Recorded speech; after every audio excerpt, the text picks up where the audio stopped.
নিতু নেহরু যোগ ইস্টবেঙ্গল এখন ভূতের গল্প। তো এই মুহূর্তে আমি এখনও অপেক্ষা করছি, একটু বাদে আমার ট্রেন ফ্র্যাঙ্কফুর্ট থেকে জুরিখে। তো একটু আগে ব্রেকফাস্ট করে নিলাম। তো ব্রেকফাস্ট করার পর দেখলাম আমার পরিচিত এক ইস্টবেঙ্গল ফ্যান আমার একটা হোয়াটসঅ্যাপে একটা স্ক্রিনশট পাঠিয়েছে কোনো এক ইস্টবেঙ্গল গ্রুপে।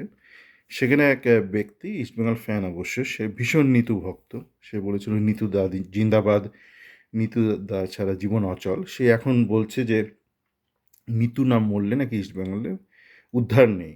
ব্যাপারটা কি সত্যি তাই? একটু একটু বিশ্লেষণ করে দেখাই যাক যে প্রথমত নিতু কালকে কি বলেছে ম্যাচ শেষে। ম্যাচটা আমি যেহেতু দেখিনি তাই ম্যাচ নিয়ে কিছু বলবো না, কিন্তু আমার চ্যাট ফোরামে বেশ কিছু শিক্ষিত ইস্টবেঙ্গল ফ্যান আছে। তারা অলরেডি ইতিমধ্যে বলে দিয়েছে ম্যাচ কেমন হয়েছে। নিতুবাবু খোদ নিতুবাবু নিজের মুখেই বলেছেন, মানে চোখে দেখা যাচ্ছে না এত বাজে খেলেছে ইস্টবেঙ্গল। সুতরাং ম্যাচ নিয়ে আর আলোচনা করলাম না। তা ম্যাচ শেষে নিতুবাবুকে যখন সাংবাদিকরা, ইস্টবেঙ্গল ফ্যানরা ঘিরে ধরেছেন, তখন নিতুবাবু বলছেন যে অস্কারকে তাড়ানোর ক্ষমতা আমার নেই, এরকমভাবে একটা বলছে, অস্কারকে তাড়ানোর ক্ষমতা আমার নেই। তো এবার সত্যি ঘটনাটা কি একটুখানি রিওয়াইন্ড করে দেখা যাক। আমাদের যতদূর মনে আছে, যখন লোবেরাকে আনতে পারলো না নিতু, তখন ক্লাব কর্তৃপক্ষ লেড বাই নিতুর অধিনায়ক ক্যাপ্টেন নিতু, আরও অনেকেই ছিল ক্লাব লিডারশিপে, তারা অস্কারকে ধরে আনলো খুব একটা সস্তা অঙ্কে। অস্কার নাকি বাংলাদেশে বসুন্ধরাকে চ্যাম্পিয়ন করিয়েছে, তো ইস্টবেঙ্গলকে চ্যাম্পিয়ন করাবে। তো কনটেক্সট মানে কিছুই ইভ্যালুয়েট করা হলো না, মানে বাংলাদেশে কী পরিবেশে কী পরিস্থিতিতে সে চ্যাম্পিয়ন করিয়েছিল সেটা আদৌ ভারতের ক্ষেত্রে প্রযোজ্য কি না সেটা দেখলো না। নিতুবাবুরা দেখলেন না, ইসমাইল ফ্যানরাও দেখলেন না। কেউ কেউ অবশ্যই দেখেছিলেন, আমার চ্যাট ফোরামে শুরু থেকে এই নিয়ে একটা আপত্তি তো ছিলই। বেশিরভাগ ফ্যানরা যা হয় নাচানাচি নাচন শুরু করে দিল। এবার আসা যাক যে কালকে ফ্যানরা কি বলছে, সেটা খুব গুরুত্বপূর্ণ। এই যে অনেকে বলছে না যে নিতু চলে গেলেই সমাধান, নিতু এই যে খুব মানে বাজে বাজে কথাবার্তা, নিতু না মারা গেলে মানে ঠিক আছে, তার পরিবর্তে কে সেটাও আপনার ভাবা দরকার। আপনি, আপনার বন্ধু, আপনার সতীর্থ, আপনার কর্পোরেট ম্যানেজমেন্ট। দেখুন, নিতু যদি অপদার্থ কোচটাকে এনে থেকে থাকে, অবশ্যই এনেছে সে, আমরা জানি। তো সে এ কোচটাকে এক্সটেনশনটা দিল কে? সেটা তো একটা কর্পোরেট লিডারশিপ, তাই না? ইস্টবেঙ্গলের যারা ইনভেস্টর তারাই দিয়েছে, সেটা নিতু দেয়নি। তো একজন, ধরুন আমি একটা বলদ ধরে আনলাম, আমি দোষ করলাম, এবারে বলদটাকে কেউ রেখে দিল মাথায় মুকুট পরিয়ে, সে দোষটা আমার না, সে দোষটা যে রেখে দিল তার। এবার এইটা একটা সমস্যা, একটা তৃতীয় বিশ্বের সমস্যা, যে সেখানে আপনি ভাবছেন সেখানকার রাজনৈতিক নেতারা খুব খারাপ, হয়তো তারা খারাপ। আপনি ভাবছেন তা না সেখানে কর্পোরেট লিডাররা খুব ভালো, না, সেটা হয় না। একটা দেশের সমাজ থেকেই তো বেরোয়, আপনার নেতারা বেরোয়, ছাত্ররা বেরোয়, আপনার কর্পোরেট লিডাররা বেরোয়। তো একটা সমাজে যখন একটা পচন থাকে বা একটা অবক্ষয় থাকে, সেই সমাজ থেকে যে লিডার যদি খারাপ বেরোয়, সেই সমাজ থেকে কর্পোরেট লিডাররাও খারাপ বেরোবে। পলিটিক্যাল লিডার খারাপ হলে কর্পোরেট লিডাররাও ইকুয়ালি খারাপ বেরোয় সেখানে। এবং সেটা আপনারা দেখতে পাচ্ছেন যে নিতুর মতন লিডার অস্কারকে নিয়ে এলো, অবশ্যই দোষ করলো। সে অস্কারকে রেখে দিল কে? কে রাখলো? আপনার কর্পোরেট লিডার। নিতুর মতন একটা লিডার, নন কর্পোরেট লিডার, লেগেসি লিডার, সে নিয়ে এলো কাকে? বিনোকে নিয়ে এলো। বিনো কী করলো? কেরালা থেকে ঝেঁটিয়ে যত জঞ্জাল প্লেয়ার তাদেরকে নিয়ে এলো। আপনার কর্পোরেট লিডার কী করলো? না, বিনো খুব খারাপ কাজ করলো, তাই কর্পোরেট লিডার নিয়ে এলো সিংটোকে। সিংটো কী করলো? সিংটো কেরালা থেকে জঞ্জাল আনা কমালো, তার পরিবর্তে কী করলো?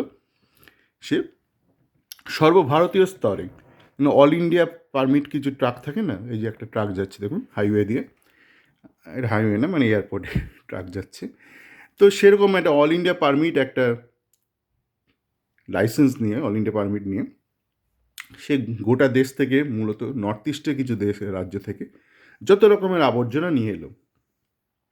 তো দ্বিতীয় কাজটা কে করলো? আপনার কর্পোরেট লিডাররা করলো, এটা তৃতীয় বিশ্বের কর্পোরেট কোম্পানি লিডাররা করলো। আর প্রথম কাজটা কে করলো? এটা তৃতীয় বিশ্বের লেগেসি লিডারটা কাজটা করলো। এবার আসা যাক আপনার সমর্থকদের কথায়। নিতু খারাপ, গালাগাল দিচ্ছে তারা। এবার সমর্থকরা কী বলছে কালকে আমি শুনতে পাচ্ছি, আপনারা দেখতে পাবেন এক্সট্রা টাইম বা বিয়ন্ড স্পোর্টস যে ইন্টারভিউটা দিয়েছে, সেখানে একজন প্রশ্ন করছে, দাদা জিকসন কেন, মানে হোয়াই জিকসন, কেন মার্তান রায়না নয়? মানে সে এইটুকুও জানে না যে মার্তান রায়না এত জঘন্য প্লেয়ার যে তাকে কলকাতা ফুটবল লিগেও খেলানো যাবে না সেন্টার ব্যাক হিসেবে। তো সেই জন্য বলছিলাম, এবার বলি যে নিতু নেহেরু যোগটা কেন বললাম। নিতু এখন মানে ইমোশনাল ব্ল্যাকমেল করার চেষ্টা করে, যাই প্রশ্ন করবেন ওকে বলবে ক্লাবটা বোধহয় বেচে দিলে ভালো হতো। মানে যদি ভাবছে যে মোহনবাগানকে একটু খোঁচা দিয়ে যদি নিজের পাপস্খলনটা করা যায়, হ্যাঁ, যে ক্লাবটা বেচে দিলে ভালো হতো। ভাই এই নেহেরু যুক্তিটা কতদিন চালাবে? অনেক দেখবেন বড় বড় রাজনৈতিক নেতা আছে, আপনি যেমন বললেন এই জিনিসটা হচ্ছে না কেন, বা এই জিনিসটা করলেন কেন, আর নেহেরু এটা করেছিল, বা নেহেরু অনেক দিন আগে এটা করেছিল। এই নেহেরু ডিমটা কতদিন খাওয়াবে? পচে গেছে তো ডিমটা। তো এই ক্লাবটা বেচে দিলে ভালো হতো, এই যুক্তিটা কতদিন চালাবে নিতু, সেটাও একটু ভাবা দরকার আছে, নিতুরও ভাবা দরকার আছে। মানে এক যুক্তি দিয়ে আপনি বেশি দিন টানতে পারবেন না, আপনার মানে অক্ষমতা, আপনার অপদার্থতাটাকে আপনি ডিফেন্ড বেশি দিন করতে পারবেন না। তো নেহেরু যোগটা তাহলে বোঝা গেল যে নিতু নেহেরু যোগটা, নিতুকে একটু বোঝা দরকার আছে যে এই নেহেরু গান্ধী 50-60 বছর আগে যে দোষ করেছিল, সেই দোষটার ফলে আমি এখনও দোষ করে যাব, এই যুক্তিটা কিন্তু খুব বেশি দিন চলে না। এবার আসা যাক ভূতের গল্প কেন বলছি, ইস্টবেঙ্গল একটা ভূতের গল্প। তার মানে এখন ইস্টবেঙ্গলে এমন একটা অবস্থা হয়েছে, যে যাকে পাচ্ছে দোষ দিচ্ছে, প্রত্যেকেই এরা ভূত, প্রত্যেকেই দোষী। যেই নিতু অস্কারকে দোষ দিচ্ছে সেই নিতু খোদ নিজে দোষী, যে অস্কার নিতুকে দোষ দিচ্ছে সে নিজে দোষী, যে ইমামি হয়তো কোচকে দোষ দিচ্ছে সেই ইমামি নিজে দোষী, বা ইনভেস্টার বলা ভালো, যে ফ্যান বলছে কেন মার্তান রায়নাকে নামানো হচ্ছে না, সে নিজেও দোষী। তো একটা ভূতের গল্পে দেখবেন, টিপিক্যাল ভূতের গল্পে আপনার রাত্রে গা ছমছম করছে একটা ঘটনা, সেখান থেকে কেউ বেরিয়ে একটা পালিয়ে ঠালিয়ে গিয়ে একটা পুলিশ থানায় গেল, স্যার স্যার স্যার স্যার এটা একটা ভূতের বাড়ি। তো স্যার একটা হাসি দিল একটা, তো দেখলাম স্যার নিজেও ভূত হয়ে গেছে। তো মানে পুলিশ স্টেশনটাও ভূতুরে পুলিশ স্টেশন। তো ইস্টবেঙ্গল এখন সেরকম অবস্থা, এই সবাই ভূত, ফ্যানরা ভূত, নিতু ভূত, নিতু সাঙ্গপাঙ্গরা ভূত, আপনার ইনভেস্টার ভূত, আপনার কোচ ভূত, প্রত্যেকেই ভূত। এত কিছুর মধ্যে একটা ইন্টারেস্টিং ফ্যাক্ট হলো এই মুহূর্তে 2000-এ এসে দাঁড়িয়েছে ইস্টবেঙ্গলের অ্যাটেন্ডেন্স। আমি যখন ছিলাম কলকাতায় 3টে ম্যাচ দেখার সৌভাগ্য ঘটেছিল। তো পিকে প্রায় 22,000 অবধি উঠেছিল অ্যাটেন্ডেন্সটা, তারপর কমতে কমতে ওটা 2000 এসে ঠেকেছে। ঠেকাটাই স্বাভাবিক, আপনি যদি এত জঘন্য ফুটবল খেলেন। ইস্টবেঙ্গল যে প্রথম দুটো ম্যাচ জিতেছিল সেটা বেশ বাজে খেলেই জিতেছিল, তারপরটা কী করলো, হারলো, তারপরটা ড্র, তারপরটা ড্র। তো কেন যাবে বলুন তো? এত জঘন্য ফুটবল, মানে যেখানে জয়টাও উপভোগ করতে পারছে না। তো এই বিষয়গুলো একটু ভাবার দরকার আছে। এই নেহেরু এই ক্লাব বিক্রি করে দিলে ভালো হতো, এসব ছাড়ুন। আর আপনি কাকে দোষ দিচ্ছেন? অস্কারকে। আপনিই তো রেখেছিলেন অস্কারকে, আপনি অস্কারের প্রত্যেকটা বাদরামিকে সহায়তা দিয়েছেন। ওই বিষ্ণুর ব্যাপারটাকে আপনি সহায়তা করেছেন। তো